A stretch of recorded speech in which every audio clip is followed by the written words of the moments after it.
Senador Moisés Cavalcante. Senhora presidente, senadora Ana Amélia, senhoras senadoras, senhores senadores, senhores e senhoras telespectadores da TV Senado, ouvintes da Rádio Senado, eu preparei aqui um rascunho para falar justamente sobre um tema que tanto o senador Suplicy quanto o senador Requião abordaram. Mas eu quero colocar aqui os meus pontos de vista e até minhas dúvidas sobre essa questão da reforma política e da reforma partidária.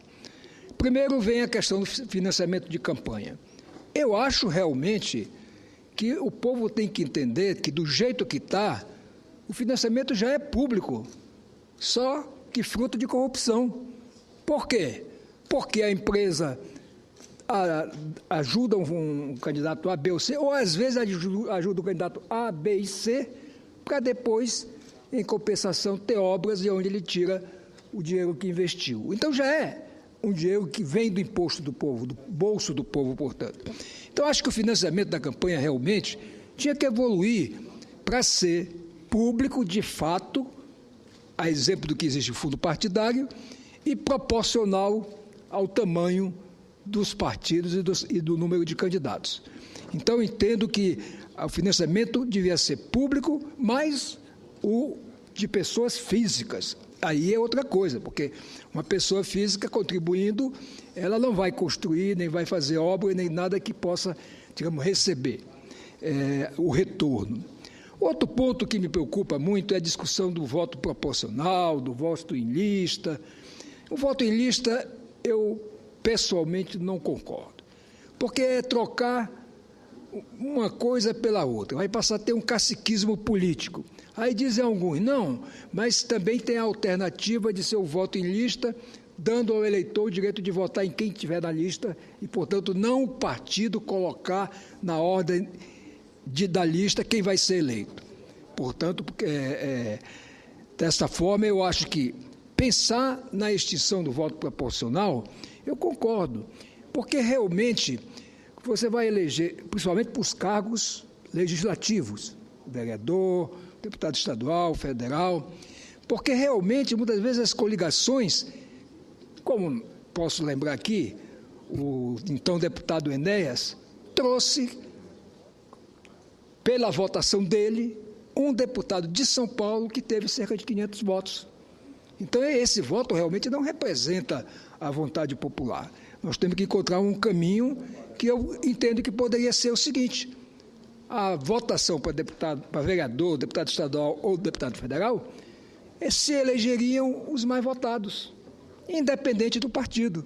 O mais votado é do partido A, esse está eleito. O segundo é do partido B, está eleito. Até, por exemplo, no meu estado, são 8 vagas de deputado. Os 8 mais votados seriam os eleitos. Aí algum argumento, mas isso enfraqueceria os partidos. Mas que partidos seriam enfraquecidos? Aqueles que realmente não existem de fato.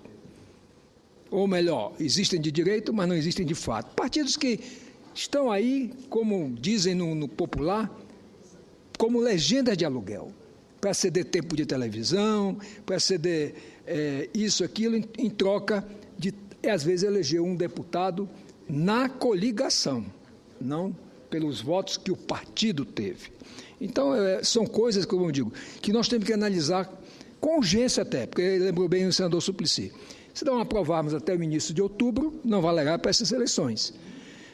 Outro problema importante é a questão da reforma partidária. Eu acho que se nós mudarmos muito o processo, mas não mudarmos os partidos, nós realmente vamos continuar na mesma coisa. É uma imensidão de siglas e que tem acesso à televisão, seja lá 1 minuto, 2 minutos, para fazer propaganda institucional fora do tempo de campanha e no tempo de campanha. Entendo também como muito importante que todos os partidos realizassem prévias para a escolha dos candidatos às eleições majoritárias, porque aí sim você tem que escolher aquele que tem a maioria da aceitação do partido. Acho uma coisa muito importante. Nós já conquistamos a lei do ficha limpa, quer dizer, nesta eleição vai valer plenamente, ao contrário da outra, porque muitos se beneficiaram, porque o delito tinha sido cometido antes da lei, e realmente o direito não permite que uma lei retroaja para prejudicar. Então, acho que agora nós já temos o ficha limpa. Já evoluímos na campanha em si, quando não temos mais showmícios, não temos mais ofertas de brindes como camisetas, canetas e outras coisas mais, não podem mais ser usados, e é evidente que o eleitor, do jeito que é hoje colocado no nosso sistema partidário, ele fica vendo uma salada russa, uma confusão. Às vezes, num Estado, se coliga o partido A com o partido B, que são antagônicos no plano nacional, mas são aliados no plano regional, e realmente com isso não dá consistência aos partidos. É preciso, portanto, também pensar de maneira, se não prioritária, ao lado da reforma do processo eleitoral. Por fim, eu entendo também que temos que tratar de uma reforma da justiça eleitoral. A justiça eleitoral ela é muito lenta, é um negócio esquisito. Nós temos funcionários concursados em todos os estados que pertencem aos tribunais regionais eleitorais, tem um quadro de funcionário concursado e tem um quadro de funcionários comissionados. Só quem não é do quadro dos tribunais são justamente os juízes eleitorais, quer dizer, os membros do tribunal e também os membros do TSE aqui, que acontece o quê? Fica um rodízio permanente de ministros do Supremo, do STJ, etc., que chega ao absurdo, por exemplo, de um processo como um processo contra a eleição do atual governador de Roraima. O recurso está no TSE desde 2011, logo após, portanto, a posse do governador. Senadora Ana Amélia, já estamos no 4º relator. Isso nunca houve sequer, nem sequer foi pautado e relatado, portanto. Então, se porventura amanhã o tribunal resolver cassar esse governador, é quase que sem muito, digamos, mérito. E pior, o mérito que fica dessa lentidão na cabeça do eleitor é que compensa fazer o crime eleitoral. E na cabeça dos maus políticos fica ainda mais sedimentado que ele, ganhando a eleição com os maiores crimes que ele cometer, a justiça é capaz de passar o mandato todo dele para julgar. Aliás, estivemos no Piauí, faltando pouco mais de 9 meses, um governador foi cassado e o outro assumiu. Quer dizer, para o governador que saiu, ele praticamente teve o mandato todo. Então é preciso, de fato, entendo que a democracia brasileira precisa urgentemente dessas reformas.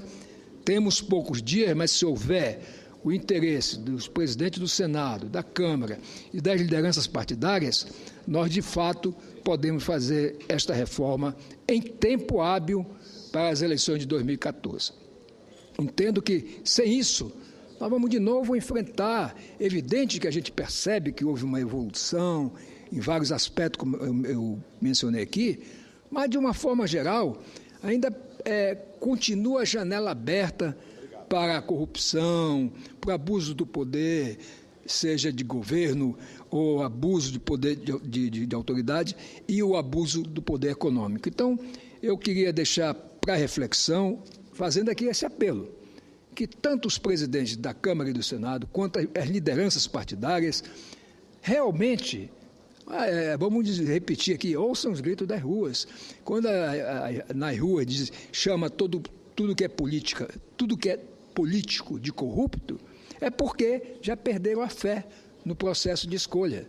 E nós temos que realmente mudar isso. Portanto, eu queria deixar essas reflexões e dizer que eu sou a favor que haja reforma, pelo menos nesses pontos básicos que eu mencionei.